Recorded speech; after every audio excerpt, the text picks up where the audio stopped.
여러분 안녕하십니까? 수요일 뉴스나우 시작합니다. 고위공직자범죄수사처가 어젯밤에 윤 대통령에 대한 체포영장을 다시 발부받으면서 집행 시점을 고심하고 있습니다.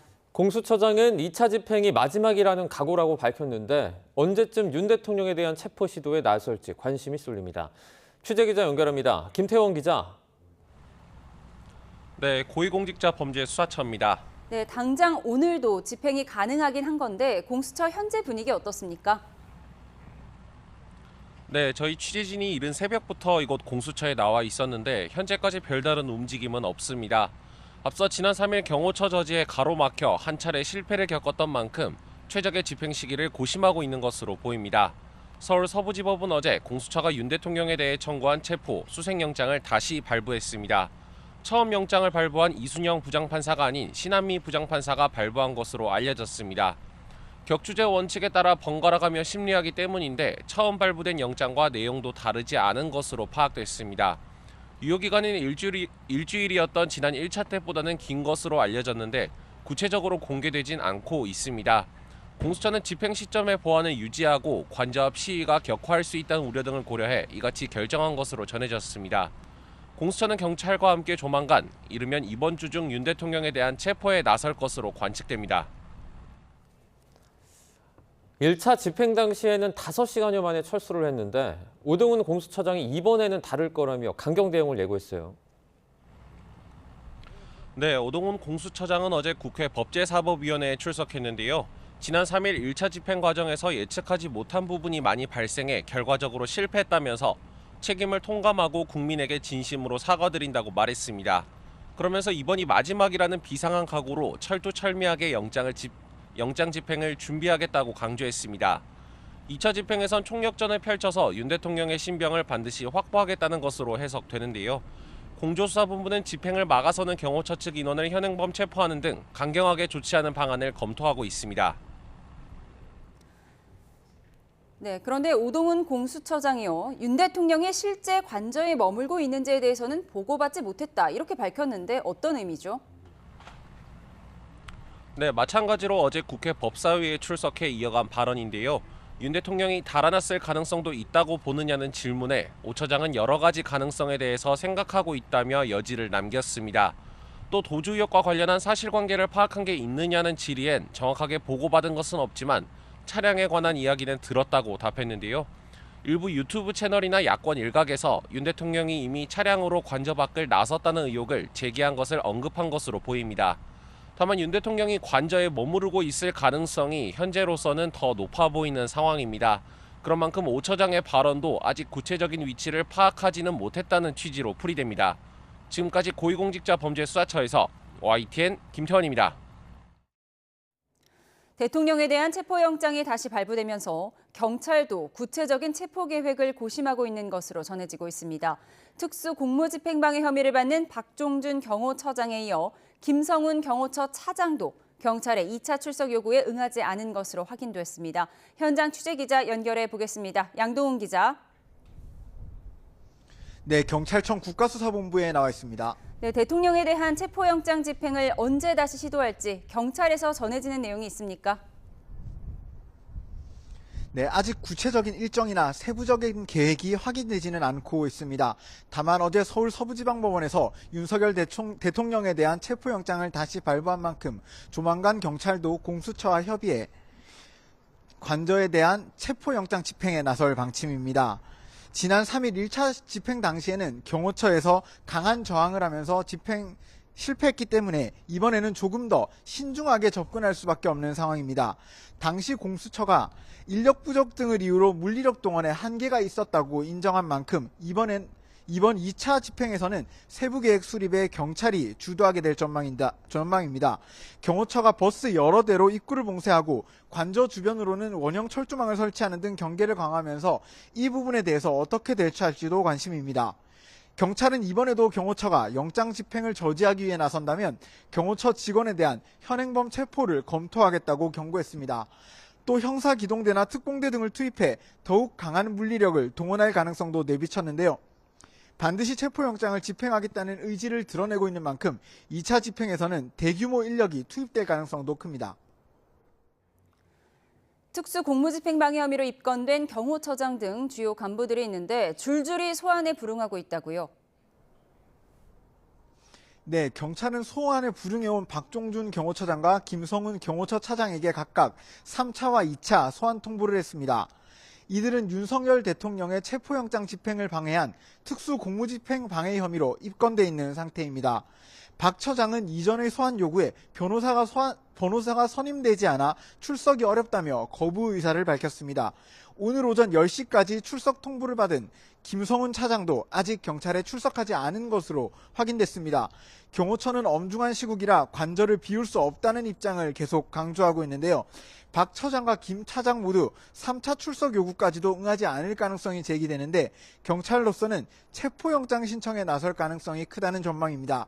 지금까지 경찰청 국가수사본부에서 YTN 양동훈입니다. 네, 이번에는 서울 한남동 대통령 관저 앞으로 가보겠습니다. 관저 앞 경계가 삼엄한 가운데 체포를 막으려는 대통령 지지자들도 하나둘 모여들고 있습니다. 취재기자 연결합니다. 임혜진 기자. 네, 서울 한남동 대통령 관저 앞에 나와 있습니다. 네, 한남동 관저 부근 집회가 연일 이어지고 있었는데 지금 상황 어떻습니까?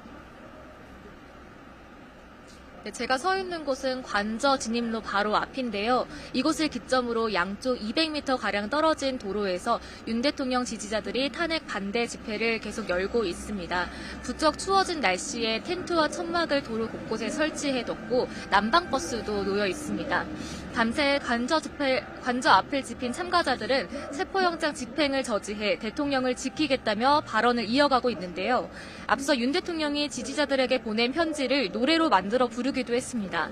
반대로 이곳에서 조금 떨어진 곳에선 문화예술인들이 대통령 퇴진 촉구 집회 기자회견을 진행했습니다.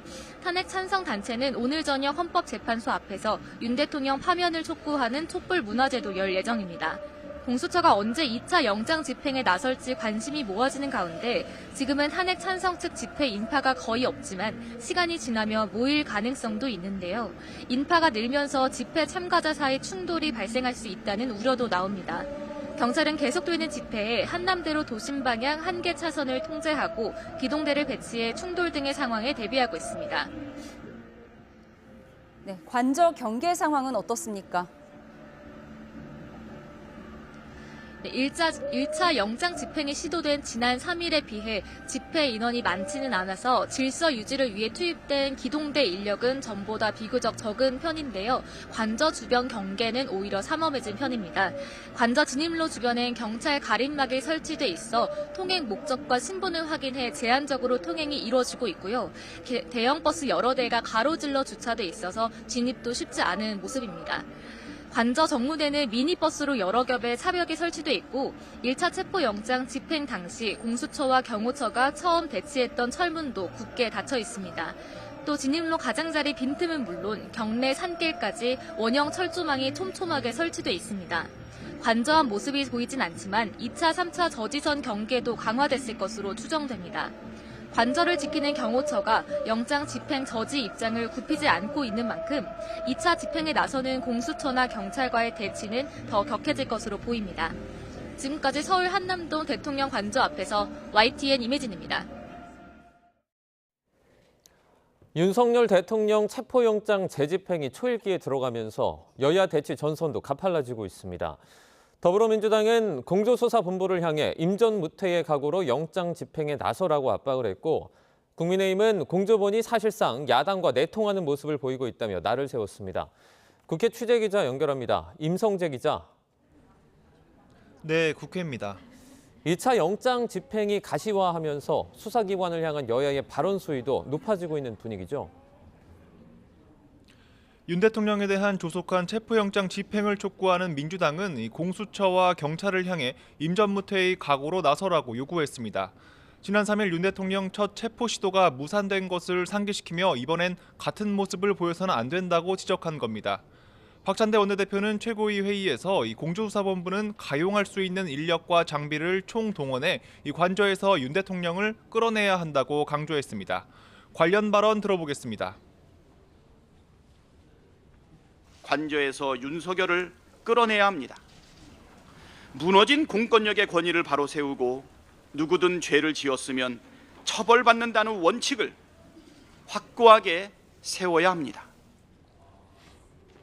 대통령 경호처를 향해선 이 법 집행을 방해하는 모든 행위는 처벌받는다며 이 상관의 부당한 지시에 따르지 말고 이 영장 집행에 협조하라고 경고했습니다. 내란 수괴를 체포하는 것만이 국가 정상화를 이룰 수 있는 길이란 주장인데요. 이 당 관계자들은 YTN과 통화에서 이 현 정국의 유일한 탈출구는 윤 대통령 체포뿐이라며 이 같은 논리에 힘을 실었습니다. 반면 국민의힘은 민주당과 수사기관이 사실상 불법 내통을 한 정황이 드러났다며 이 민주당과 경찰 국가수사본부를 싸잡아 비판했습니다. 당과 국수본 사이 메신저 역할을 했다는 SNS 글을 올린 이 경찰 출신 민주당 이상식 의원을 문제 삼은 겁니다. 권성동 원내대표는 의원총회에서 민주당이 사실상 국수본 수사를 지휘하고 있다며 이 체포영장 집행을 같이 작당 모의했다면 이 중대한 헌법 위반이라고 꼬집었습니다. 들어보겠습니다. 민주당이 대놓고 국수본의 수사를 지휘하고 있다는 의미가 아니겠습니까? 이상식 의원은 여의도 황제 이재명의 지시를 경찰에 하다라는 연락책입니까?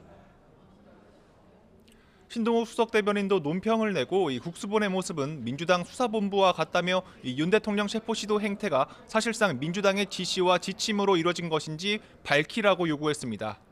당 지도부 차원은 아니지만 영장 집행이 다시 초읽기에 들어가면서 이 대통령 관저 앞으로 향하는 여당 의원들의 움직임도 주목되고 있습니다. 일단 오늘은 윤상현 의원이 다시 관저 앞을 찾은 거로 파악된 가운데 이 당내에선 이런 모습을 경계하는 기류도 읽힙니다. 소장파로 꼽히는 김재섭 조직부총장은 CBS 라디오 인터뷰에서 이 당이 대통령을 수호한다거나 이 광장으로 뛰어들어가는 인상을 주면 안 된다고 강조했습니다. 이에 윤 대통령을 중심에 두고 이 분열상을 보이는 것 아니냐는 분석도 나오는데 이 당 핵심 관계자는 YTN과 통화에서 이 분화라기보다는 다양한 입장이 존재하는 거로 이해해달라고 설명했습니다. 앞서 관저 앞을 찾았던 한 영남권 초선 의원은 YTN에 이 당에는 반이와 절이, 즉 이재명 대표는 절대 안 된다는 공감대가 있을 뿐이라며 이 당 분열이란 분석엔 선을 그었습니다. 국회에서는 내란 특검과 김 여사 특검법을 비롯한 제2요구 법안들이 이제 재표결에 붙여지죠. 국회는 오후 본회의를 열고 이 쌍특검법과 농업사법, 이 국회법 등 8개 법안을 재표결합니다. 윤 대통령 탄핵 소추 뒤 권한대행 체제에서 제2요구권이 행사된 법안들입니다.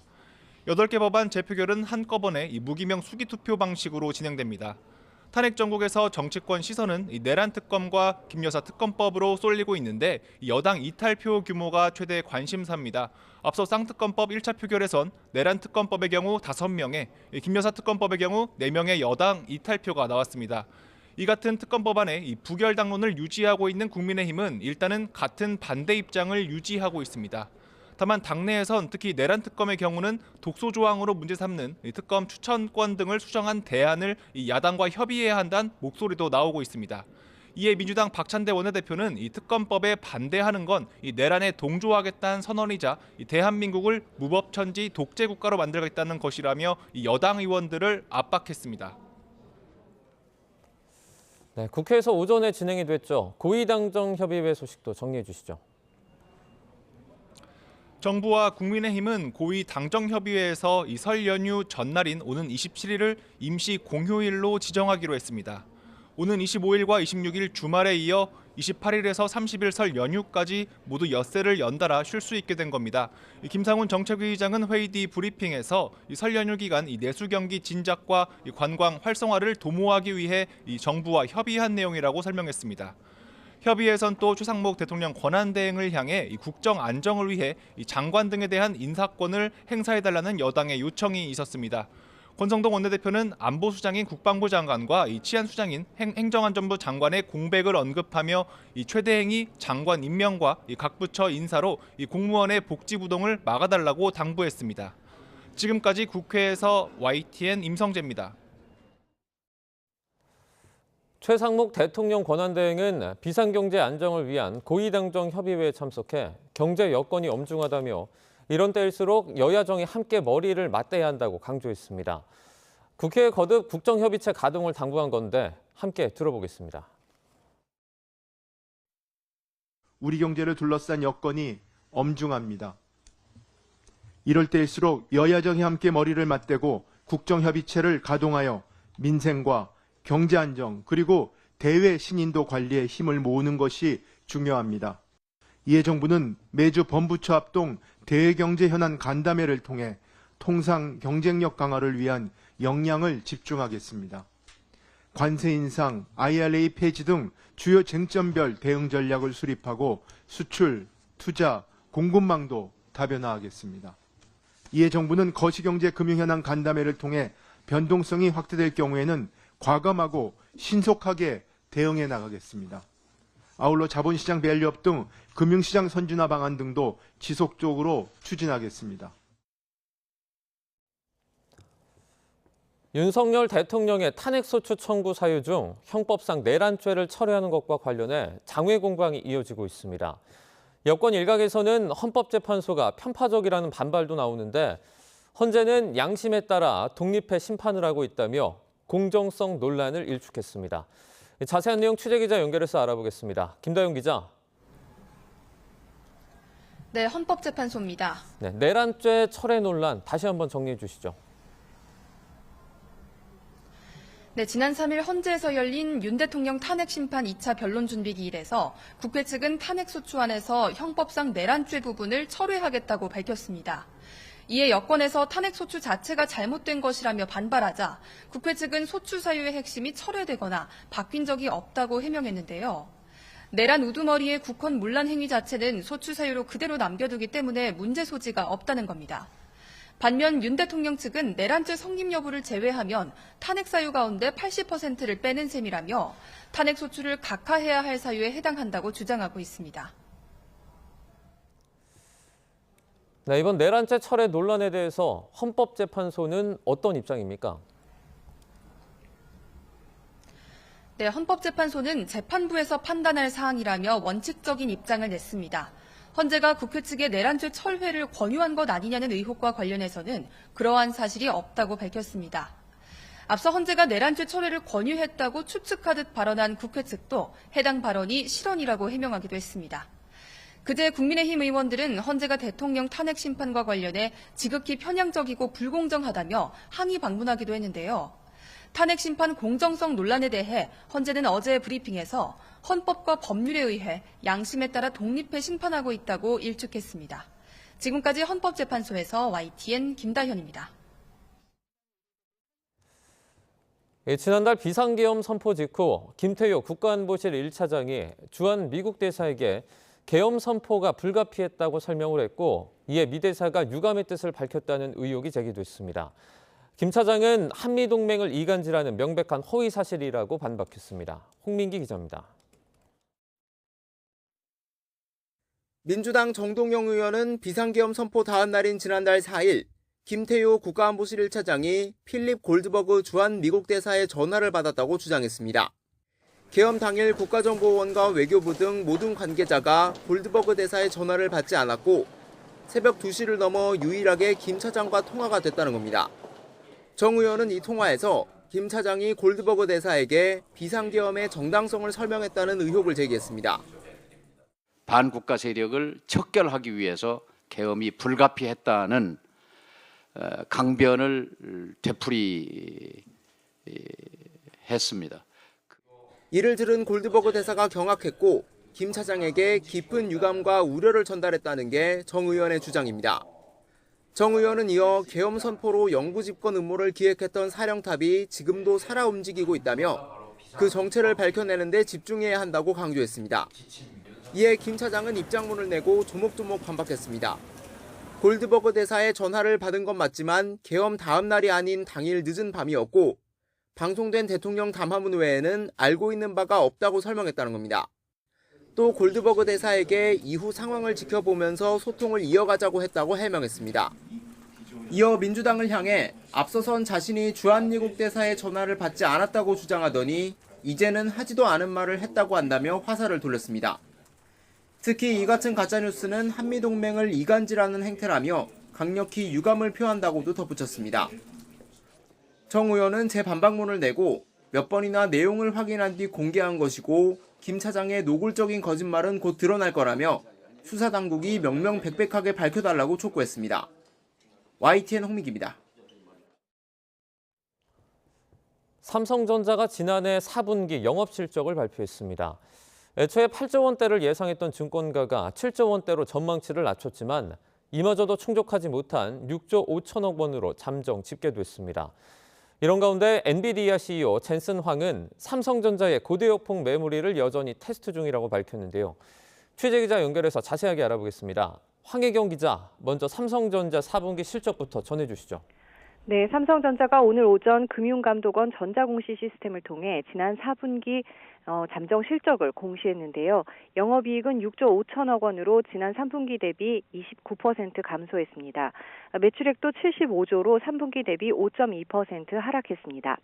앞서 증권사들은 모바일 업황 둔화와 메모리 공급 과잉, 반도체 수탁 생산을 뜻하는 파운드리 가동률 하락 등을 이유로 삼성 영업이익이 7조 원대에 이를 것으로 내다봤는데요. 이보다도 더 저조한 실적입니다. 이에 대해 삼성전자는 이례적으로 설명 자료를 내놨는데요. 먼저 메모리 사업은 기존 메모리 제품의 수요 약세 속에서 고용량 제품 판매 확대로 역대 최대 매출을 달성했지만 연구개발비가 늘고 생산 능력 확대를 위한 초기 비용이 증가해 결과적으로는 실적 감소로 나타났다는 설명입니다.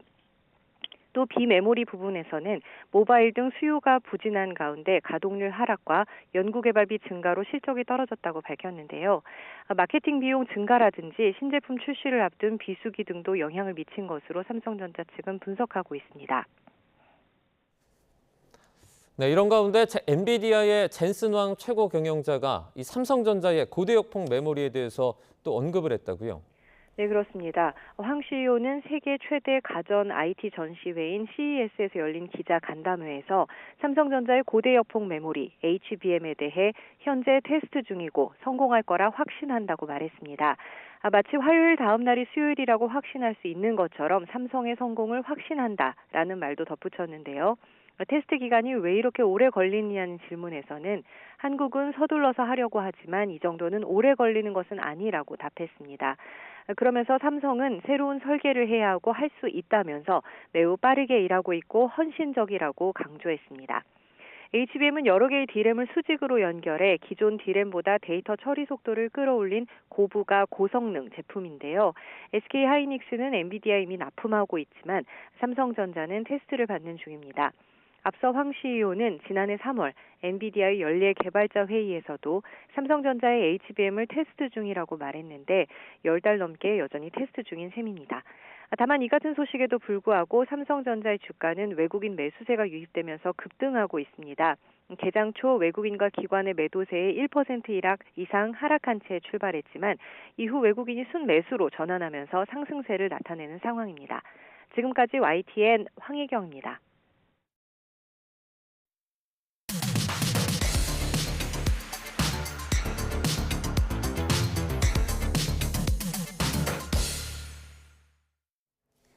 각이 살아있는 정치평론 시사정각 시작합니다. 오늘도 각이서는 두 분과 함께합니다. 신지호 전 국민의힘 전략기획부총장, 김영주 전 민주당 의원 모셨습니다. 어서 오세요. 안녕하세요. 네, 앞서 전해드린 것처럼 법원이 윤 대통령에 대한 두 번째 체포영장을 어젯밤에 발부했습니다. 당장 오늘도 공수처와 경찰이 2차 체포 시도에 나설 수 있는 상황인데요. 언제쯤 집행할 걸로 보세요? 글쎄요, 그거는 뭐 이번에는 영장 유효 기간도 공수처에서 공표를 안 하고 있고요. 매우 조심스럽게 이제 접근을 하는 것 같은데 저는 제일 걱정되는 게요. 이러다가 잘못하면 무장 충돌과 유혈 사태가 날 가능성도 배제할 수가 없다 이렇게 생각을 합니다. 잘잘못이 누구에 있고 그런 걸 떠나서 말이죠. 만약에 그렇게 무장 충돌과 유혈 사태가 벌어지면 대한민국의 국격이 어떻게 되고 그 벌어진 그 다음날 한국의 뭐 금융시장은 완전히 곤두박질을 치지 않을까 이런 생각이 좀 듭니다. 그래서 조금 더디게 가더라도요. 저는 1차 체포 시도 할 때 실패할 거라고 예견을 했고요. 그래서 그때 해법은 간명하다. 수사 권한이 없는 공수처가 또 실력도 안 되잖아요. 저렇게 나설 게 아니고 내란죄 수사권이 있는 경찰로 다시 수사권을 이 사건을 재이첩을 해서 경찰에서 제대로 수사를 해서 검찰을 통해서 영장을 받아내면은 윤 대통령 측의 거부 논리가 거의 99% 없어집니다. 그런데 그렇게 했는데도 불구하고 윤 대통령 측에서 이 수사에 협조하지 않는다. 그러면요, 그때는 정말 무력을 써서라도 대통령 체포를 해야 되지 않을까 하는 여론이 거의 국민 절대 다수의 여론이 될 텐데, 지금 같은 상황에서 하게 되면요, 잘못하다가는 이게 국론 분열을 넘어서 거의 그 나라가 두 동강 나는 상황으로 가지 않을까 좀 염려가 됩니다. 네, 말씀하신 것처럼 공수처의 수사 역량은 계속해서 논란이 되고 있었는데, 오동훈 공수처장은 어제 국회에 나와서 2차 체포 시도가 마지막이다, 이런 각오로 철두철미하게 준비하겠다고 했습니다. 이번에는 오동훈 공수처장이 정말 직을 걸고 직접 나설 가능성이 있다고 보세요?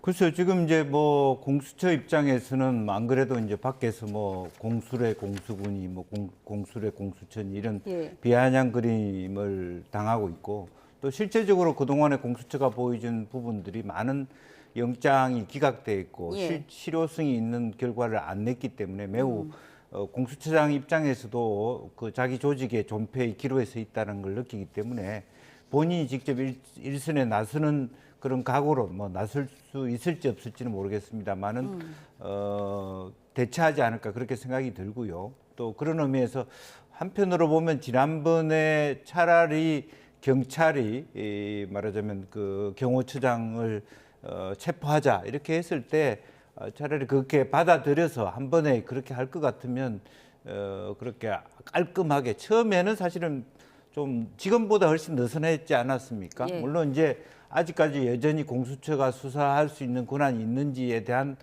쟁론과 논란이 있습니다만, 그럼에도 불구하고 뭐 법원의 영장은 발부됐고 법원 행정처가 이 부분에 대해서 가타부타 뭐 다른 실랭이가 없는 만큼 그렇게 했으면 좋았을 텐데 지금은 훨씬 더 어려운 지경에 있지 않나 그렇게 생각이 듭니다. 예, 차라리 지난번에 경호처장을 체포했으면 더 수월했을 것이다, 이런 분석도 주셨는데, 경찰에서는 경호처 인력을 돌파하기 위해서 인해 전술을 쓸 것이다라고 이런 얘기가 나오고 있어요. 차벽을 돌파하기 위해서 인해 전술을 쓸 것이다. 어떤 내용이죠?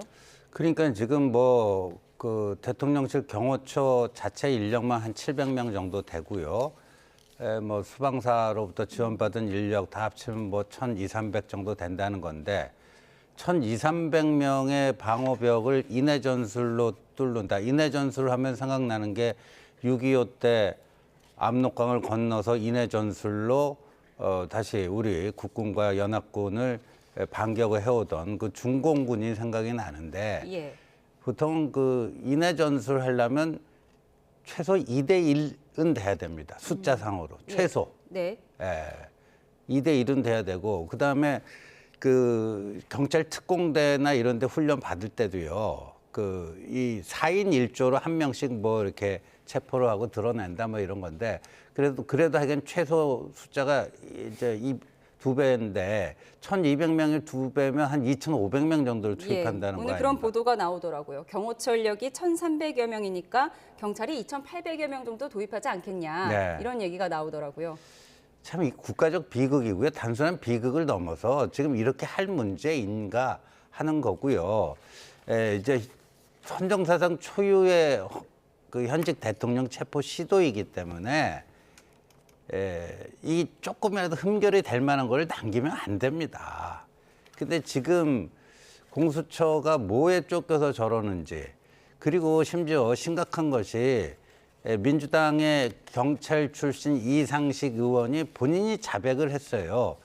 지난 이틀 동안 민주당과 국가수사본부, 국수본 사이에서 여러 가지 현안들을 조율하느라고 눈코 뜰 새 없이 바빴다. 눈코 뜰 새 없이 바빴다. 그 SNS 글이 논란이 됐었는데요. 그리고 실제 뭐 법사위나 뭐 국방위, 특히 이제 법사위나 행안위에서 민주당 의원들 하는 거 보면 사실상 뭐 수사 지시를 내리고 있잖아요. 이런 것들이 지금 다 잘못된 행동이고 과잉 행동이고요. 그리고 심지어 민주당 의원들은 뭐 총을 맞는 한이 있더라도 뭐 잡아와야 된다. 뭐 이런 식의 언사까지도 막 내뱉고 있습니다. 그러니까 이런 상황에서 암만 뭐 2배 이상을 투입해갖고 뭐 한들 저기서 그런 무력 충돌이 발생하게 되면은 어떤 상황이 벌어질지도 모르는 거고요.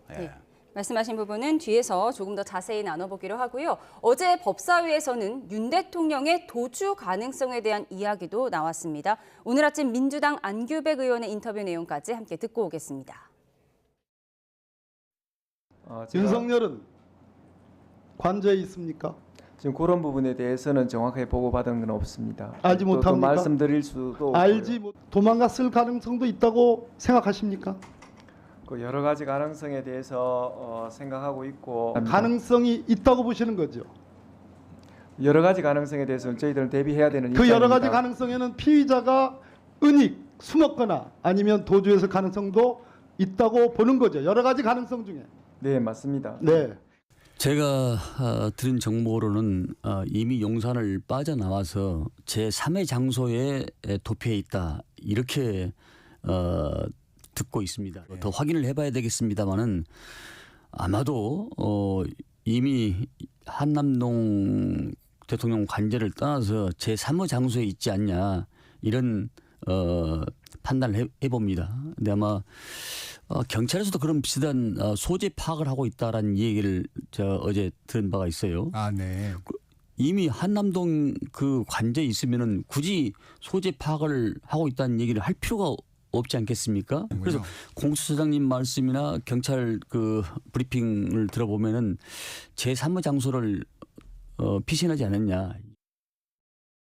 네.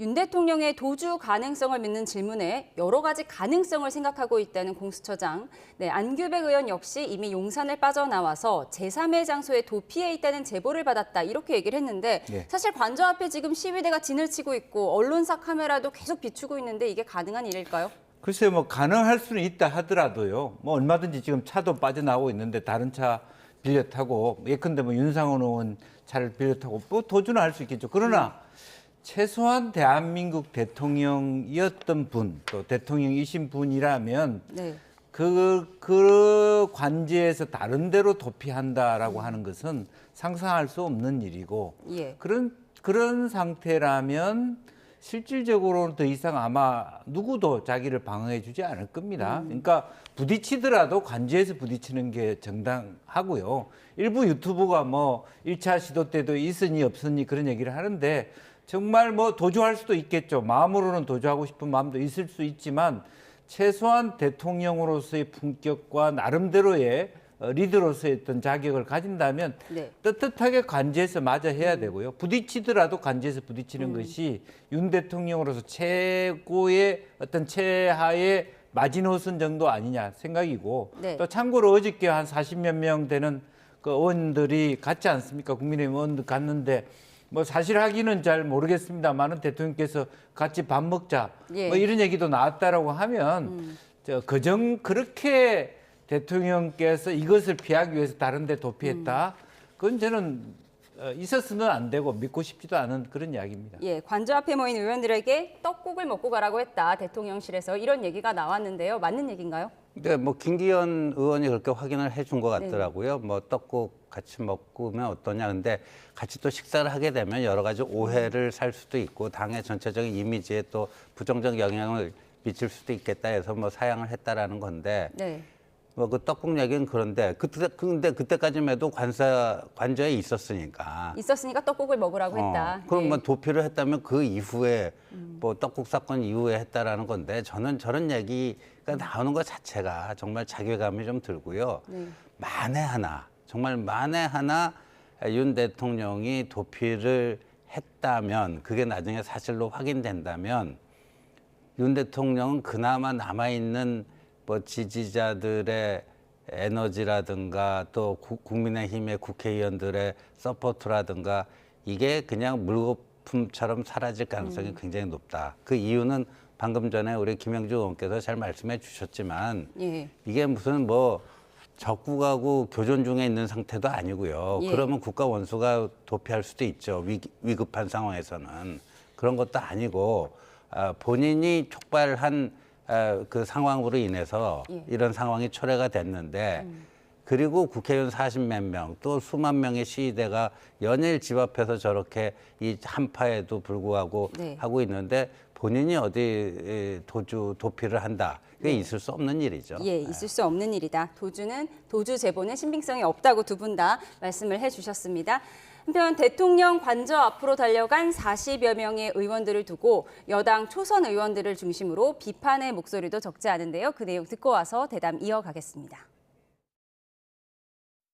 저는 안 갑니다. 예. 수사 절차를 헌법기관인 의원들이 물리적으로 방해하려는 행동은 그건 헌법 정신의 위배일 뿐만 아니라 아까 말씀드렸듯이 역사가 보고 있습니다. 지도부는 거기 참석하면 안 된다. 지도부의 이런 입장은 어떻게 보세요? 지도부는 당연히 참석하면 안 된다는 말씀을 해주셔서 그거는 굉장히 다행이라는 생각은 하지만 당에서 못 가게 했다면 그분들이 가셨겠습니까? 어느 정도의 지침은 그래도 필요하지 않았을까 생각은 합니다. 이 초유의 사태에 대해서 너도 나도 약간 혼란스러운 상황인 것 같아요. 그러다 보니까 입장이 조금씩 달라지고 이것을 이제 윤석열 대통령 기점으로 맹륜부터 반륜까지 쭉 나열을 하는 것 같은데 그분들은 왜 그렇게 하신다고 보세요? 특히 윤상현 의원 같은 경우에는 예. 무슨 계엄을 뭐 고도의 정치행위라고 인정을 하고 있는 근데 이런 거는 저는 약간 뭐 친윤 반윤의 문제가 아니라 상식 비상식의 문제라고 생각하거든요. 대선 생각하시는 걸까요, 윤 의원님? 그렇게 해서 대선 후보가 된들 무슨 의미가 있겠습니까? 그렇게 해서 국민의 지지를 받을 수 있는지도 모르겠고요. 네, 오늘 한 보도를 보면 권성동 원내대표가 지도부는 절대 대통령 관저 앞에 나가지 않는다는 방침을 세웠다 이런 얘기가 나왔습니다. 이에 대해서 한지아 의원이 그렇다면 당에서 의원들이 관저 앞에 나가는 걸 제재해야 한다 이렇게 지금 인터뷰를 했는데 그러니까 지도부가 거리 두기에 그치지 말고 직접 나서서 막아야 한다라는 의견이잖아요. 지금 당 지도부는 어떤 입장인 걸로 보세요? 기본적으로는 당 지도부가 그런 걸 막을 의지가 없는 지도부죠. 이미 제가 느끼기에는. 다만 일정하게 저게 집단적으로 보여지는 것에 대해서 조금 거리두기를 하는 개별적으로 간 것에 대해서 우리가 막을 수 없다 이렇게 얘기를 하고 있지만 기본적으로 어쨌든 대통령의 입장과 거의 지도부 입장이 똑같습니다. 권성동 원내대표나 또 권 비대위원장 입장도 그리고 또 이미자 최고위원이나 이런 분들도 사실은 넓은 의미에서 보면 지도부였구나 지도부일 수도 있는데 가지 않았습니까? 이제 그런 부분에 대해서 최소한 개별 의원들이 가는 것은 그렇다 하더라도 당의 어떤 뭐 좀 지도 체계 속에 속했던 그리고 또 하나는 뭐 김민전 전 최고라든지 지금은 이제 뭐 최고위원 체제가 무너졌습니다만은 그 부분들 역시 굉장히 어떻게 보면 적극적인 의미에서 대통령 입장을 대변하고 있고 선동하고 있다. 좀 무대까지 올라가서 발언을 한다. 마이크를 쥐고 굉장히 위험스러운 상황이라고 봅니다. 예. 김재섭 의원의 인터뷰를 보면 초유의 사태에 대해서 약간 혼란스러운 상황이 아니겠냐. 지금 당의 중심이 없어서 생긴 일 같다. 이렇게 평가를 했어요. 사실상 당의 중심이 대통령 중심으로 다시 돌아가는 것 아니냐. 이런 우려도 나오고 있는 상황 아닌가요? 그래서 뭐 오늘 뭐 일각에서는 뭐 그 윤에 어떤 윤이 있는지 예, 뭐 여러 가지 매윤부터 찐윤, 신윤, 또 멀윤, 네, 멀윤, 반윤 뭐 이런 체계가 있더라고요. 그런데 저는 뭐 그런 식의 뭐 그 좀 흥미 삼아서 이렇게 뭐 기자들이 좀 분류를 한 것 같은데요. 저는 이렇게 생각합니다. 지금 저 한남동 관저 앞에 간 국민의힘 의원들이 45명이랍니다. 이제까지 확인된 게. 근데 12월 3일 계엄 당일 밤에 국회 본회의에 참석해서 계엄 해제 요구안 결의에 그 투표를 한 국민의힘 의원들은 18명이에요. 그래서 저는 이걸 묻고 싶어요. 그 지금 민주당을 포함해서 야권 의원들 192명 있잖아요. 그날 밤에 야당 의원들은 192명 중에 20명을 제외한 172명이 본회의장에 들어왔습니다. 약 90% 됩니다. 근데 저희 당의 경우에는 108명 의원 중에 18명, 20%도 안 돼요. 여기서 저는 게임이 끝났다고 봅니다, 사실. 그러니까 그날 저희 당 당사에 모여서 그 TV를 보고 있었던 한 50여 명의 의원들이 그 들어올 수 있었어요. 야당 의원들은 이렇게 다 들어오는데 여당 의원들이라고 못 들어올 이유가 없잖아요. 야당 의원들은 90% 가까이 들어오는데 왜 여당 의원들은 못 들어옵니까? 특별히 뭐 경찰들이 야당 의원들은 들어가기 쉽게 봐주고 여당 의원들은 강력하게 막고 그런 일도 없잖아요. 예. 그런데 지금 저기 가 있는 한남동 관저에 가 있는 의원들은요 45명 전원 다 여기 그 계엄 해제 요구안에 예. 참여하지 않은 사람들이에요. 그러니까 한남동 관저에 저렇게 가 있으면요 국민들 눈에는 어떻게 비치느냐? 저분들은 다 계엄 옹호파구나. 그러니까 뭐 맹륜이건 찐륜이건 뭐 그런 식의 뭐 구분을 떠나서 저분들은 비상계엄을 불가피하다. 뭐 또 심지어 더 나가서 정당하다. 이렇게 생각하는 분들 아닌가? 뭐 이런 거거든요. 근데 지금 국민의힘의 이 모든 혼란은 12월 3일 밤 비상계엄에 대한 당 차원의 뚜렷한 입장이 없다는 데 있습니다, 지금. 예. 조금 전에 들어온 속보가 있어서 먼저 전해드리고 대담 이어가도록 하겠습니다. 국민의힘에서 입장을 냈는데요. 내란 특검법과 김여사 특검법 오늘 오후 2시 본회의에서 재표결이 예정돼 있는데 이에 대해서 부결 당론을 유지하기로 결정했다는 뉴스 속보가 들어왔습니다. 쌍특검법, 즉 김여사 특검법과 내란 특검법은 기존의 위헌과 위법성이 그대로이기 때문에 큰 문제를 야기할 수 있다. 그래서 국민의힘은 부결 당론을 유지하기로 결정했다는 뉴스 속보입니다. 이에 대해서는 좀 더 자세한 소식이 들어오는 대로 추가로 전해드리도록 하겠습니다. 네, 특검법 이야기는 조금 뒤에 두 분과 더 이야기를 나눠보도록 하겠습니다. 관저 앞에 나선 여당 의원들 이야기하고 있었는데요. 눈에 띄는 의원들이 있습니다. 나경원 의원과 김기현 의원, 이 두 사람은 사실 윤 대통령과 껄끄러운 일이 있었잖아요. 한 명은 당대표 선거에 나가려다 못 나갔고 한 명은 당대표에서 어쩔 수 없이 물러났던 경험이 있는데 이 두 사람은 왜 대통령 관저 앞에 갔을까요? 글쎄요, 이제 본인들의 말씀을 우리가 토대로 얘기를 해보면 현재 이제 공수처가 갖고 있는 그 내란죄라고 하는 수사 권한이 없는 절차적 정당성을 갖지 않은 집행에 대해서 우리가 오히려 헌법적 차원에서 위헌적인 요소다라고 해서 올바른 방식으로 다시 영장을 갖고 오라 경찰들이 이제 그런 주장을 한다고 보여집니다. 그래서 여러 가지 그동안의 어떤 대통령이 한 일에 대해서 옹호하려고 하는 것이 아니다. 다만 이런 집행 과정에서 또 하나의 오점이 남겨지면 국론이 분열되기 때문에 그나마도 지금이라도 할 수 있는 데까지 공수처의 부당한, 불평부당한 영장 집행에 반대한다. 뭐 이런 입장인 것 같고요. 또 기본적으로 사실은 뭐 의원들이 상당히 그 지지율에 굉장히 일희일비하는 측면이 있죠. 최근에 들어서 여론조사가 올바로 됐니 안 됐니 논란도 없잖아 있습니다만은 어쨌든 큰 트렌드로 보면 보수가 결집하고 있고 대통령의 지지율이 뭐 40% 가까이 오르고 있다라고 하는 말하자면 그 윤 대통령에 대한 그 보위하는 움직임들 그런 움직임들이 저분들을 움직이게 하고 있지 않냐 그렇게 생각해 볼 수밖에 없습니다. 대통령 체포를 둘러싸고 여당 내에 심기가 복잡할 것 같은데 어제 있었던 법사위의 상황도 짚어보도록 하겠습니다. 어제 법제사법위원회에서는 정청래 법사위원장의 이 발언으로 잠시 파행이 되기도 했는데요. 어떤 발언이었는지 영상으로 보고 오겠습니다.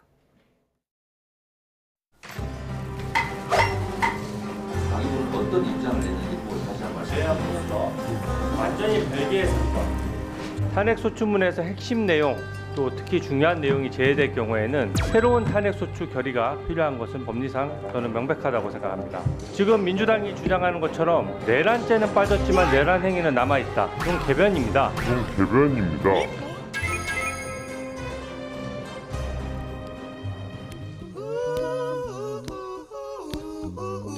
윤석열은 법원에서 내란죄로 사형 선고 받을 거예요. 너무 그렇게 걱정 안 하셔도 돼요. 내란죄 빼면 혹시 탄핵 안 되는 거 아니야? 파면 안 되는 거 아니야? 돌아와서 우리한테 보복하는 거 아니야? 라고 걱정하시는 것 같은데 너무 걱정하지 마시기 바랍니다. Don't worry, be happy. Don't worry, be happy.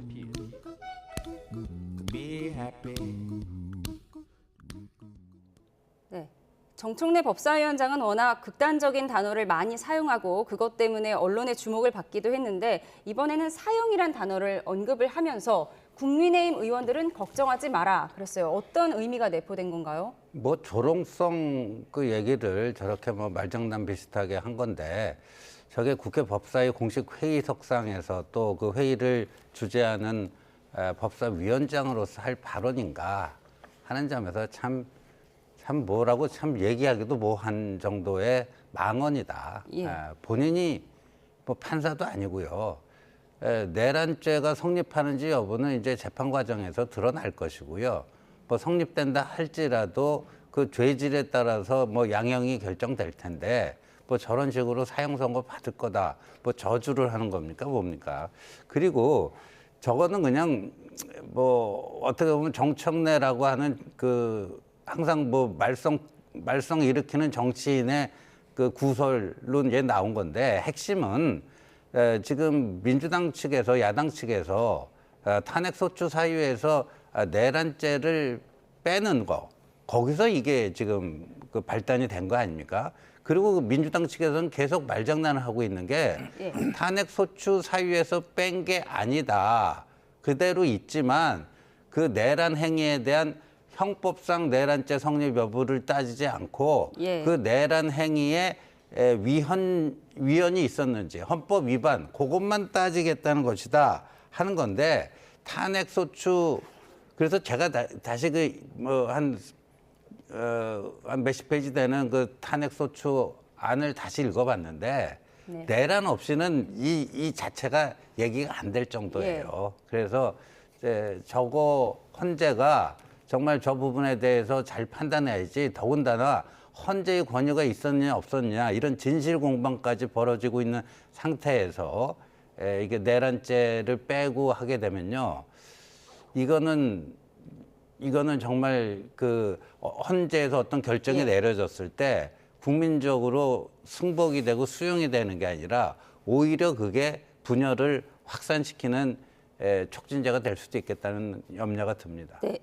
비상계엄에서 비상계엄 행위에 대한 헌법 위반 여부만 판단을 받고 내란죄를 어겼느냐, 내란죄 위반 혐의에 대한 형법상의 판단은 받지 않겠다. 이 부분을 놓고 지금 며칠째 공방이 이어지고 있는데 지금 정청래 위원장의 말을 보면은 내란죄를 빼더라도 대통령은 탄핵될 거다. 그러니까 국민의힘 의원들은 보복당할 걸로 걱정하지 말아라. 이런 얘기를 사형 선고라는 극단적인 단어에 비유한 걸로 봐야 할까요? 네, 뭐 기본적으로는 어쨌든 그 헌법재판소가 하는 것은 이제 헌법에 위반해서 대통령이 대통령직을 내려놓을 만한 일을 했는가.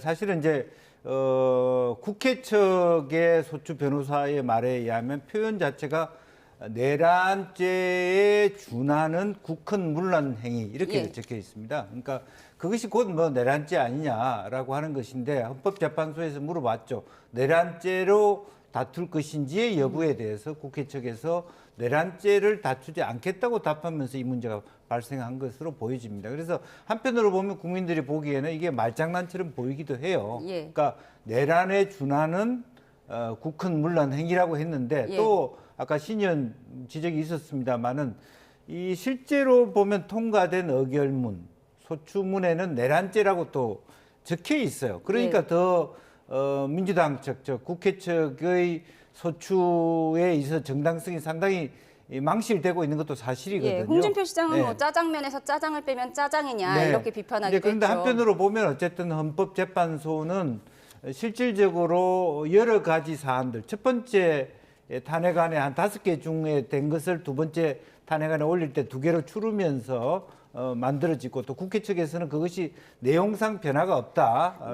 이렇게 크게 그룹핑을 할 때 그렇게 된 것이다라고 얘기하고 있습니다만은 헌재에서 그것을 충분히 요량해서 다투겠다, 정리하겠다라고 돼 있는 것이죠. 그래서 그런 부분에 있어서는 아마 이제 자연스럽게 헌재는 이 여러 가지 어떤 계엄 상황, 그다음에 국회에 들어간 상황, 또 뭐 어떤 정치인들에 대한 어떤 강제적 압박 자체가 과연 대통령의 면직, 파직을 할 만큼 한 것인가에 대한 준한 것만 다투면 좋겠다. 뭐 그렇게 입장이 정리되는 것 같습니다. 내란죄 제외 논란도 있었지만 어제 법사위에서는 공수처를 두고도 여야가 한 목소리로 질타했는데 이 과정에서 이성윤 의원은 총을 맞더라도 영장을 집행해야 한다. 공수처장이 이렇게 말을 했어요. 물론 비유적인 표현이겠지만 정말 여야 의원들의 발언이 너무 극단으로 치닫는 것 같다. 이런 비판도 나오더라고요. 지금 뭐 민주당 하는 걸 보면요. 이재명 대표를 비롯해서 사실 이게 윤석열 대통령의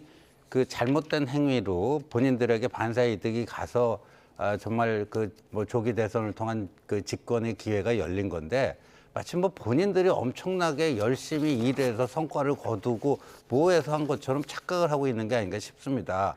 지금 하는 행동 하나하나가 다 점령군 아닌가 할 정도로 하는데 그 이성윤 의원 뭐 총을 맞고라도 잡아와라? 이게 지금 그 국회의원으로서 할 말입니까? 예, 이건 대단히 부적절한 얘기고요. 그다음에 지금 민주당이 어제 그 최상목 권한대행을 직무유기로 그 고발했잖아요. 이것도 코미디 중에 코미디예요. 예, 그 부분에 대한 녹취가 준비돼 있어서 먼저 듣고 와서 대담을 이어가도록 하겠습니다. 예, 공수처를 둘러싼 딜레마 지금 권한대행을 직무유기로 고발합니다. 최상목 권한대행에 대한 실망이 너무 큽니다. 이번 윤석열 체포 과정에서 최상목 대행이 법원이 발부한 영장에 따라서 그 영장의 집행에 명확하게 잘 진행될 수 있도록 협조할 것을 요청하는 공수처의 협조 요청에도 전혀 응하지 않고 결국은 최종적인 무산이 되는데 일조를 하고 말았습니다. 수사 능력은 공수처가 없어요. 경찰과 잘 협력을 해서 경찰이 잘 하면은 저는 문제가 없다. 그 이전에 최상목 대행이 역할을 해야 됩니다. 대통령 권한대행이란 말이에요. 그렇기 때문에 경호처의 관할권은 엄격하게 보면은 최상목 대행한테 있는 거예요.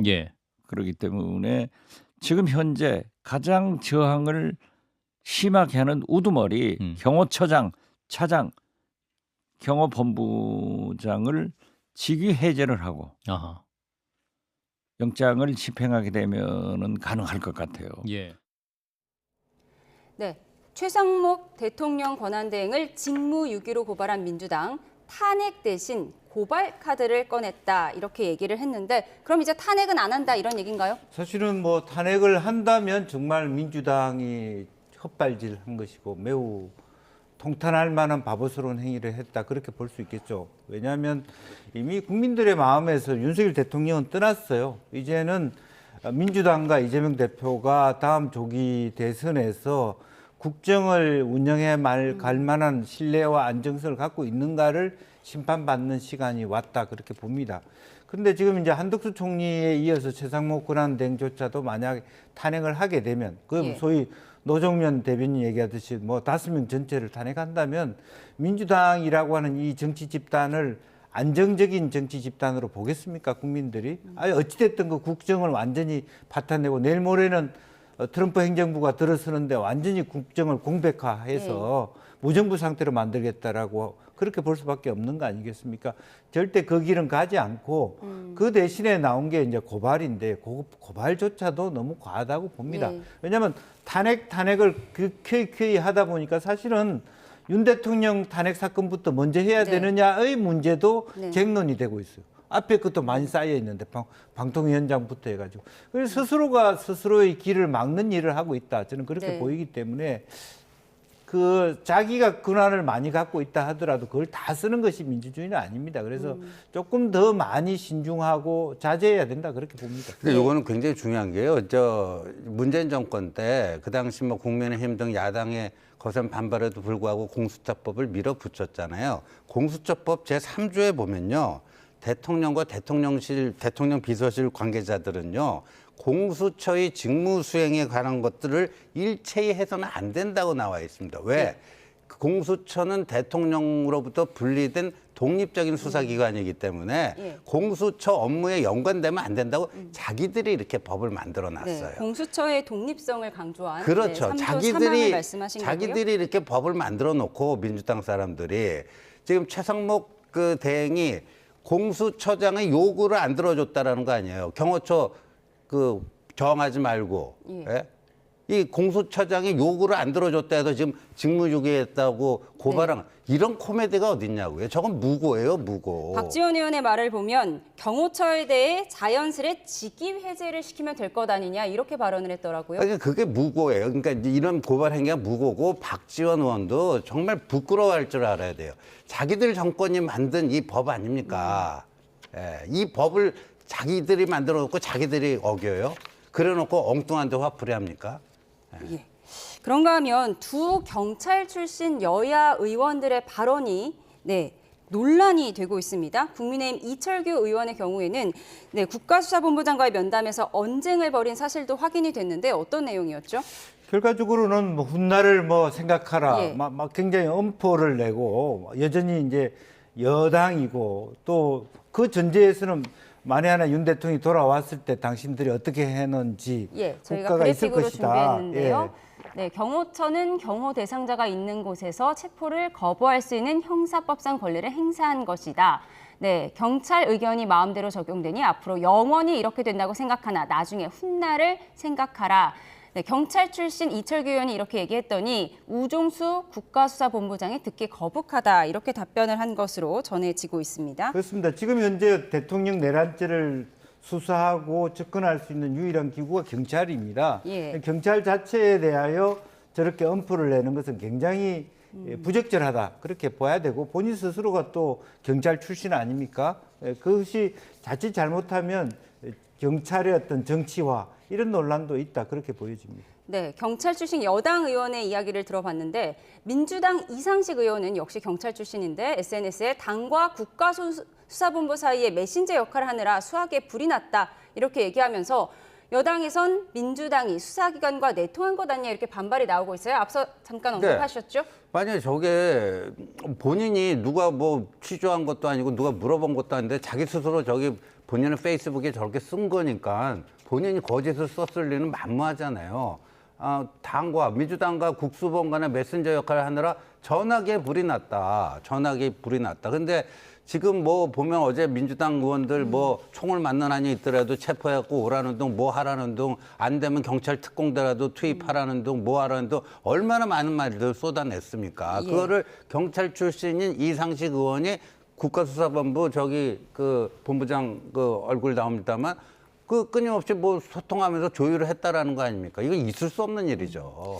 여야 의원 모두 부적절한 발언인 것은 명백한 것 같습니다. 잠시 후 본회의에서는 내란과 김건희 여사 특검법 등 이른바 쌍특검법을 재표결합니다. 박찬대 원내대표는 탄핵에 찬성한 국민의힘 의원들의 이름을 하나하나 부르면서 특검 표결에 찬성해달라고 호소했는데요. 목소리 먼저 듣고 오겠습니다. 윤석열 탄핵 표결에 찬성하신 안철수 의원님과 김혜지 의원님을 비롯한 국민의힘 의원님들께 간곡하게 호소드립니다. 헌법과 법률과 양심에 따라 특검법에 찬성해 주십시오. 철저한 수사로 죄 지은 자를 가려내어 엄벌하는 것이 비극을 막는 길이고 대한민국과 국민을 지키는 길입니다. 온 국민과 전 세계가 지켜보고 있습니다. 특검법에 찬성함으로써 대한민국의 헌법 질서와 민주주의가 굳건하다는 사실을 보여주시길 호소드립니다.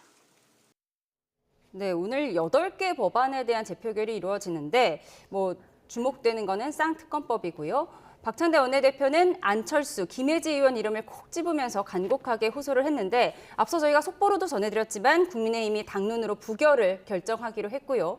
민주당은 헌재소추에서 내란죄를 빼기로 하면서 여당 의원들도 반발이 심한 상황이잖아요. 그러면 오늘 표결은 어떻게 예상할 수 있을까요? 그래서 지난번보다 더 못한 결과를 낳지 않을까 그렇게 이탈표가 예상이 더 많을 됩니다. 것이다.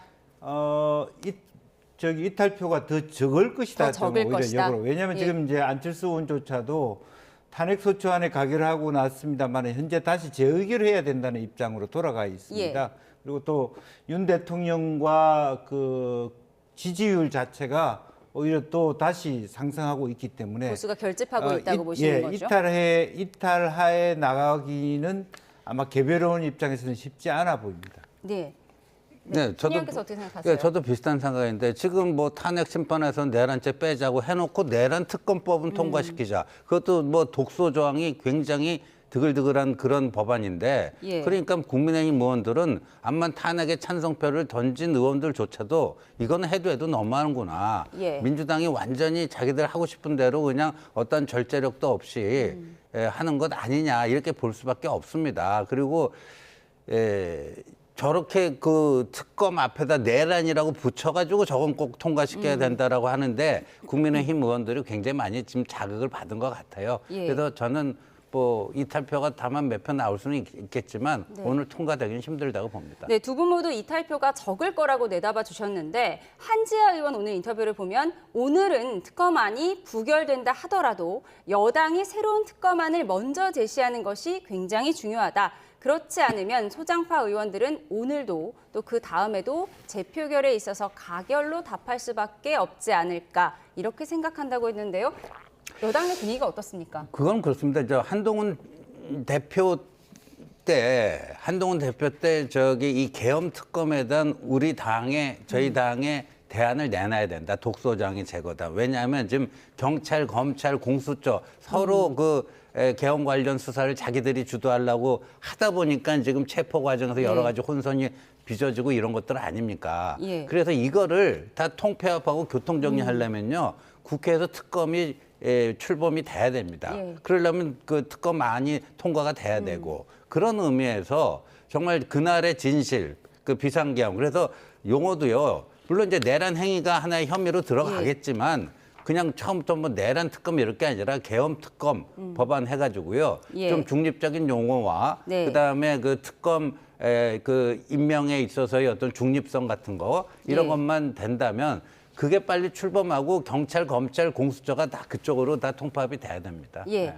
지금 김여사 특검법과 내란 특검법의 경우에 여당에서 문제 제기하고 있는 부분은 특검 추천 권한이 야당에게만 있다는 거 아니겠습니까? 그리고 김여사 특검법의 경우에는 사실상 너무나 많은 여당 의원들을 정조준하고 있다 이런 건데 네. 이러한 독소 조항들을 다 해결하고 굉장한 수정안이 도출될 걸로 보세요? 글쎄요, 좀 민주당이 조금 이번에 만약에 그 표결에서 그전보다 많은 표를 얻지 못한다면 전략적 수정이 좀 필요하지 않겠나. 특히 뭐 추경호 원내대표와 관련된 부분이라든지 여당 의원들이 상당수 들어가 있는 부분에 대해서는 민주당이 그런 의결을 한다는 것은 자충수가 될 것이다. 그렇게 보여집니다. 예.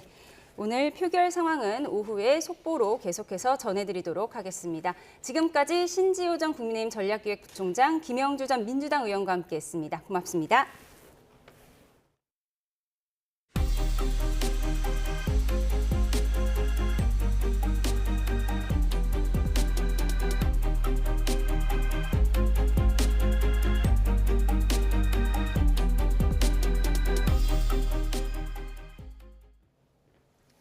네, 내일 아침 한파가 절정에 달할 걸로 보이면서 서울에도 올겨울 들어 처음으로 한파주의보가 내려졌습니다. 경기에도 한파 경보가 확대 발령됐습니다. 취재기자 연결해 자세히 알아보겠습니다. 정혜윤 기자, 서울에도 한파주의보가 내려졌다고요? 네, 그렇습니다. 서울에 올겨울 첫 한파특보가 내려졌는데요. 영하 12도 이하의 한파가 이틀 이상 지속할 것으로 예상되기 때문입니다. 발효 시각은 오늘 밤 9시입니다. 최근 예년보다 높은 기온이 유지되면서 서울의 한파특보 수준의 강한 추위가 없었기 때문에 사실상 이번이 올겨울 중 가장 강력한 한파인 셈입니다.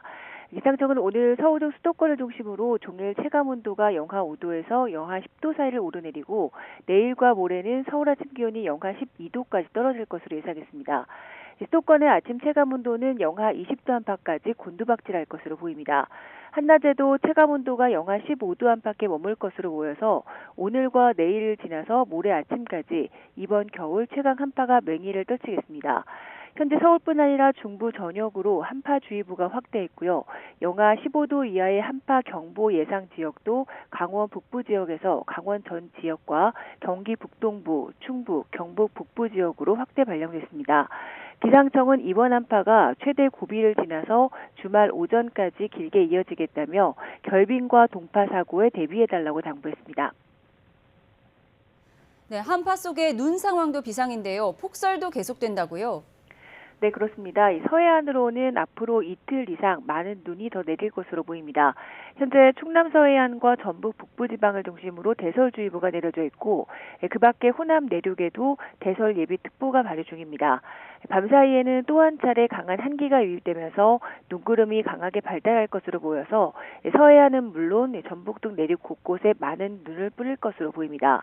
금요일인 모레까지 20에서 30cm 정도의 폭설이 더 내리겠고 곳에 따라 시간당 3에서 5cm의 강한 눈이 집중되겠습니다. 시설물 피해가 발생할 수 있는 만큼 주변 점검과 대비 철저히 해주시기 바랍니다. 지금까지 과학기상부에서 YTN 정혜윤입니다. 네, 앞서 전해드린 대로 전북 지역을 중심으로 많은 눈이 내리고 있습니다. 현장에 나가 있는 취재기자 연결해 보겠습니다. 윤지아 기자. 네, 전북 전주천에 나와 있습니다. 네, 지금은 눈이 그친 건가요? 네, 눈이 오다가 그쳤다가를 반복하고 있습니다. 방금 전까지만 해도 앞이 잘 보이지 않을 정도로 강하고 매서운 눈바람이 몰아쳤는데요. 지금은 보시다시피 눈이 오지 않고 있습니다. 계속해서 현장에서는 좀처럼 예측할 수 없는 상황이 펼쳐지고 있습니다. 내일과 모레까지 전라권과 충남 서해안에 많은 눈이 예상되는데요. 시간당 3에서 5cm의 강한 눈이 내리겠습니다. 6일 밤부터 오늘 낮 12시까지 적설량은 순창 복흥면이 12.7cm, 무주 덕유산 인근이 12.4cm, 부안 줄포면이 9.6cm로 집계됐습니다. 이번 눈으로 정읍에 사는 60대 남성 1명이 대피했는데 습기를 머금은 무거운 눈, 습설 탓에 거주하던 비닐하우스가 무너질 우려가 있어 지인의 집으로 대피한 것으로 알려졌습니다.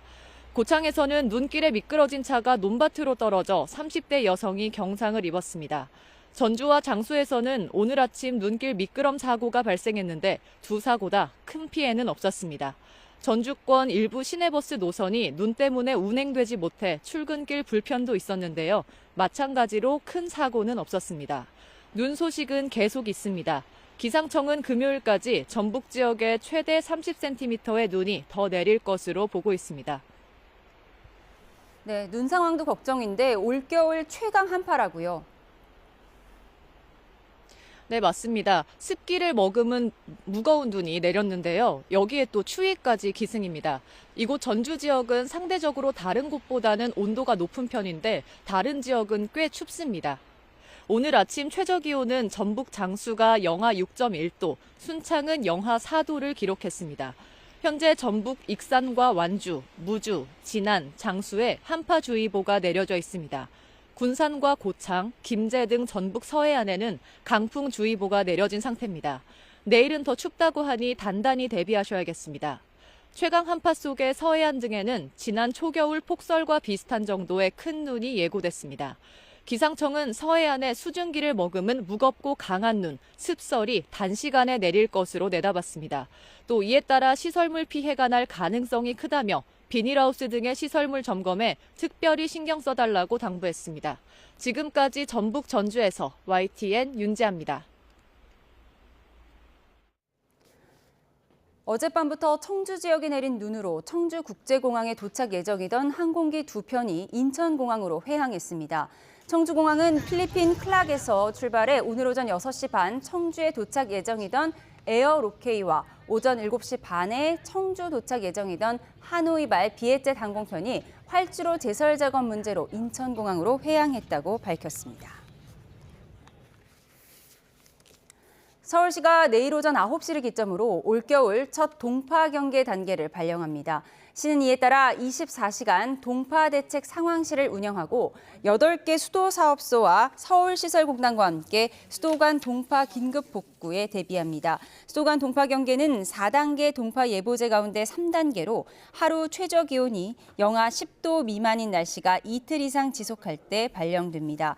이번 겨울 발생한 수도 계량기 동파 건수는 지난달 23일부터 이달 6일까지 총 35건으로 영하 10도 이하 기온이 이틀 이상 지속하면 계량기함을 따뜻하게 감싸도 동파될 수 있어 외출할 때는 수돗물을 가늘게 틀어 계량기 안의 물이 계속 흐르도록 해야 합니다.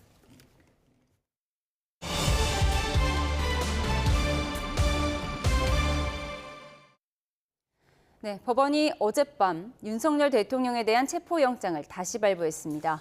오동훈 공수처장이 2차 영장 집행이 마지막이라는 각오라고 입장을 밝힌 만큼 집행 시기와 방식에도 관심이 쏠리고 있는데요.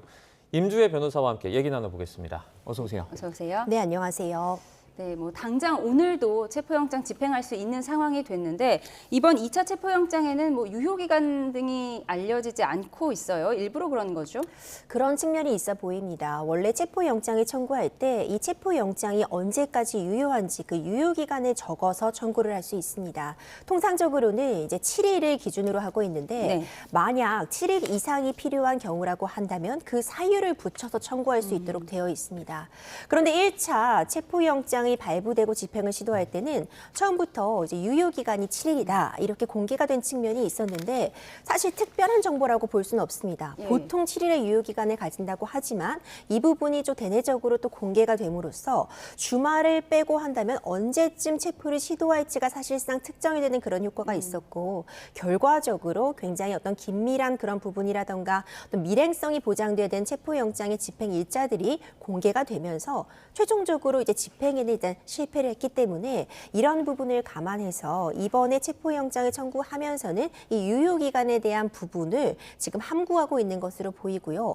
아마도 7일보다는 그 기간을 연장해서 청구하지 않았을까 이렇게 생각이 됩니다. 네, 이번 체포영장에서도 형사소송법 110조, 111조 관련된 배제 문항이 좀 들어갔다라고 하는데 1차 때와 마찬가지로 윤 대통령 측의 반발이 좀 예상이 되겠죠? 그렇습니다. 이제 반발이 있을 것으로 보입니다. 네. 이번에는 사실 체포영장에 대한 부분인데 이 체포를 위해서는 어쨌든 수색, 그 사람이 어디 있는지를 찾는 그 과정도 필요해서 체포영장과 수색영장이 이제 함께 포함이 되게 되어 있는데요.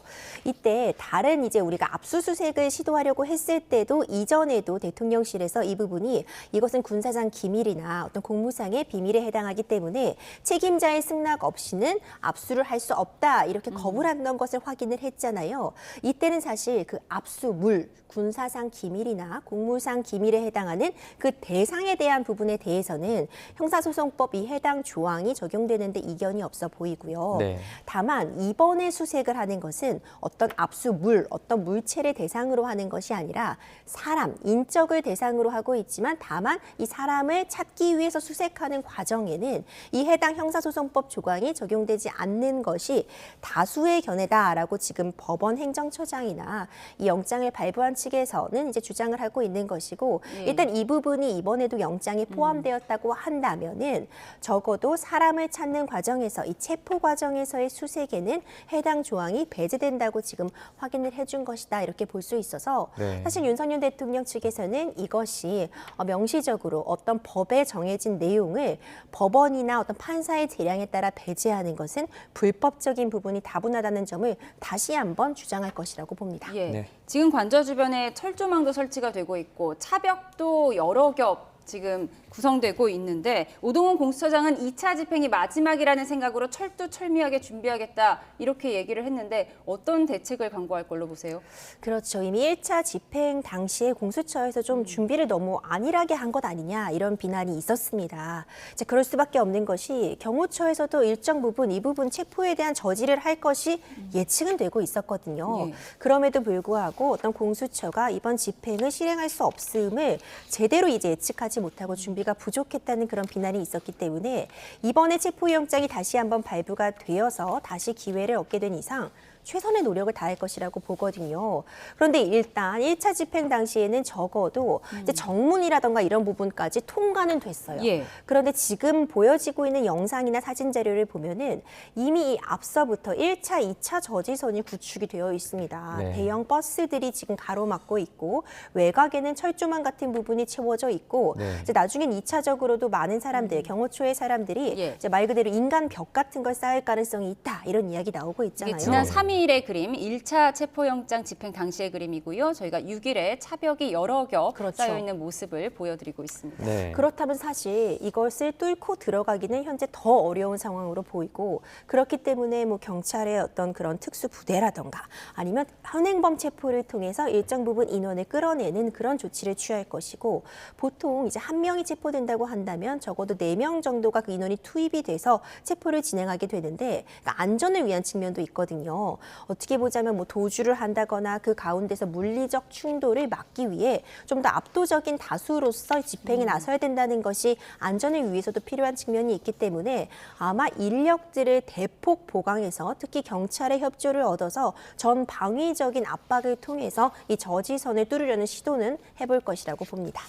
지난번에는 1차 저지선과 2차 저지선이 이렇게 그렇죠. 뚫리는 모습을 저희가 함께 바라봤는데 이번에는 경호처가 아예 1차부터 관저 진입 자체를 막는 그런 모습을 보이고 있거든요. 물리적인 충돌이 더 발생할 가능성이 높아진 거 아닙니까? 매우 우려스럽습니다. 물리적인 충돌이 발생할 수 있는 상황으로 보여요. 네. 이제 산길에 뭐 대형 철조망 같은 것도 설치해둔 것이 우회적으로 진입하려는 시도를 막기 위한 것이라는 추측을 지금 가능하게 하고 있고요. 네.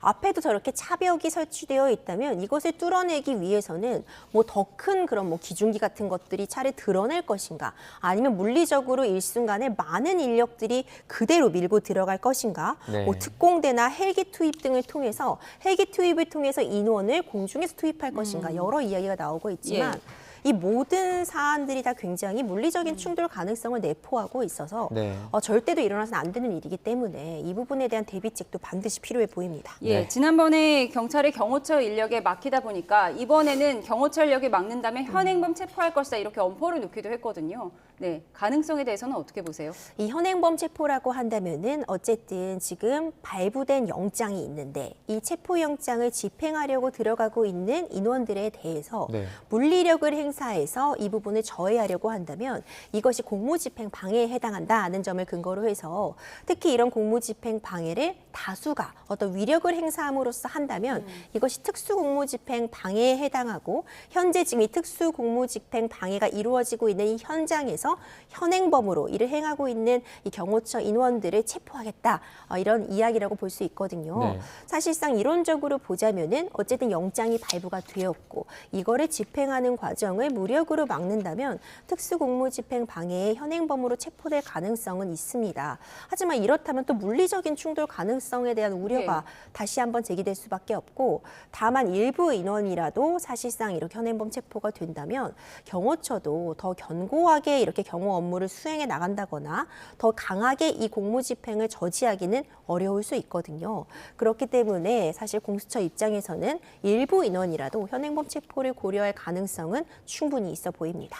네, 이렇게 물리적인 충돌을 또 생각해서 뚫고 들어가더라도 만약에 그 안에 윤석열 대통령이 존재하지 않는다면 또 다른 국면이 펼쳐지지 않습니까? 지금 안규백 의원이나 일각에서는 윤 대통령이 관저를 떠나서 도피를 했다는 어떤 제보를 받았다 이런 의혹도 제기를 하고 있거든요. 그렇죠. 더불어민주당의 안규백 의원이 이런 부분들을 제보받았다 얘기가 나오고 있습니다. 네. 그러니까 이미 윤석열 대통령이 이 용산을 빠져나와서 제3의 장소에 있는 것이다. 그렇기 때문에 뭐 체포영장을 집행을 시도해도 관저에 없을 것이다. 이제 이런 주장을 하고 있는데요. 네. 사실상 아직 사실 확인은 전혀 되지 않은 부분인 것 같고요. 네. 사실 어디 있는지는 지금으로서는 알 길은 없지만 다만 이제 대통령 경호처에서도 뭐 도피하거나 뭐 다 도주했다 이런 말은 이제 말이 안 된다. 뭐 이런 입장을 피고 있지만 만약 정말 이 관저에 머물러 있지 않다면 체포 영장에 대한 집행은 더욱 난항이 예상될 수밖에 없고 이 부분이 사실 알 수가 없는 상황이거든요. 지금 좀 발표를 좀 기다려볼 수밖에 없는 상황입니다. 예. 체포영장 집행에 대해서는 좀 더 지켜보기로 하고요. 민주당 법률위원회가 정진석 대통령 비서실장, 또 신원식 국가안보실장 등 5명을 내란 혐의로 고발한 바가 있는데 이에 대해서 대통령실이 이재명 민주당 대표 등을 무고죄로 고발을 했어요. 이 내용 좀 정리해 주시죠. 그렇습니다. 사실 이렇게 고소고발전이 계속해서 진행이 되고 있습니다. 그러니까 이렇게 내란에 대해서 사전에 인지하고 있었고 이런 부분을 공모하고 도운 점이 있다 해서 내란죄로 또 이제 이렇게 고소를 진행을 하게 된 것이고요. 이에 대해서 또 더불어민주당에 대해서 이것은 무고다 이렇게 맞고소를 하고 있는 상황인데 보통 이런 경우에는 사실 어떤 정확하게 서로를 처벌받게 하기 위함이라기보다는 일종의 좀 보여주기식 이런 식으로 우리가 법적 대응을 불사할 것이다. 그렇게 한다면 나는 맞고서로서 무고로 또 고소를 할 것이다. 이런 방안이라 사실 지금 전국의 혼란이라던가 국민들의 이 민생의 어려움을 해결하는 데 좀 더 초점을 맞춰야 되는데 이런 점은 좀 아쉬움으로 지적할 수 있을 것 같습니다. 네, 이번엔 이재명 대표 관련된 수사 내용도 좀 짚어보도록 하겠습니다. 어제 열린 대장동, 위례, 성남FC, 백현동 사건 재판에서 이제 이재명 대표와 유동규 전 성남도시개발공사 기획본부장이 서로 이제 눈싸움을 벌이다가 재판장에게 그렇죠. 제지를 당하기도 했어요. 그렇습니다. 이 해당 공판은 이제 유 전 본부장 측의 이제 피고인 측 반대 신문을 진행하는 와중에도 이제 진행이 됐었는데 유 전 본부장이 이제 이 대표 측에 대해서 목소리를 높이기도 했고 이 가운데서 서로 좀 신경전이 오가자 재판부에서도 이를 좀 저지하는 그런 모습을 보였습니다. 재판장도 지금 눈싸움을 하고 계신 것이냐, 지금 서로 째려보는 것이냐, 서로 소란을 일으켜서는 안 된다 이렇게 저지하기도 했다고 하는데 결국 양측의 어떤 그런 격양된 그런 모습들이 재판정 하에서도 그스란히 드러났고 이 부분을 이제 재판관도 확인하고 저지할 정도의 수준에 이르렀다 이렇게 볼 수 있습니다. 이 대장동 사건은 사실 이재명 대표가 받고 있는 여러 혐의 가운데 가장 복잡한 재판이라고 그렇죠. 얘기되고 있는데 지금 진행이 어떻게 되고 있죠? 지금 아직까지 현재 위례 부분만 심리가 좀 끝난 상태고 대장동 관련 심리 진행 중인 상황인데 사실상 많은 분들이 이제 1심 그래서 언제 결론이 나오는 것이냐 아직 대법원까지 가는 것은 너무나도 먼 이야기고요. 적어도 1심에서 사실관계에 대한 부분이 많이 정리가 돼야 되고 양측이 어떤 주장을 할지를 모두 이제 패를 보여주는 그런 과정을 거쳐야 되는데 정말 말 그대로 1심 선고일도 요원하다고 볼 수 있습니다. 워낙 쟁점이 복잡하기도 하고요. 관련된 증인들이나 그 신문의 과정들을 보자면 아직 첫 삽도 뜨지 못했다고 평가할 수 있거든요. 그렇기 때문에 이 적어도 대장동 위례 이 재판에 대해서는 1심 선고 날짜를 예측하기도 현재로서는 굉장히 어려운 상황이다 이렇게 볼 수 있습니다. 네, 관련 재판들이 또 여러 개 있어서요. 이 대표가 이제 선거법 위반 관련해서 2심 변호인으로 대북송금 의혹 사건의 변호인을 선임을 했습니다. 항소 이유서 제출 시한을 하루 앞두고 나서 이제 변호인 선임계 그리고 항소 이유서를 제출을 하게 됐는데 이게 이제 재판 지연하는 거 아니냐 이런 의혹이 일고 있어요. 그렇죠. 일단 소송 기록 같은 것을 제대로 받지 않아서 좀 지연이 된 그런 측면에 대해서도 좀 비판을 받았던 측면이 있었거든요. 그리고 이제 변호인이 선임되고 해야 되는데 사실상 결국 다른 재판이죠. 이재명 대표의 대북송금 의혹 사건의 변호인을 맡고 있는 중에 일부가 이제 새로이 이 선거법 사건에서의 항소심 이제 변호인으로 선임이 되었는데 그렇다면 사실 또 같은 사람, 이제 아는 사람이 할 거면은 이렇게 변호인 선임에 시간이 오래 걸릴 일이었느냐 또 이런 이야기도 나오고 있고요.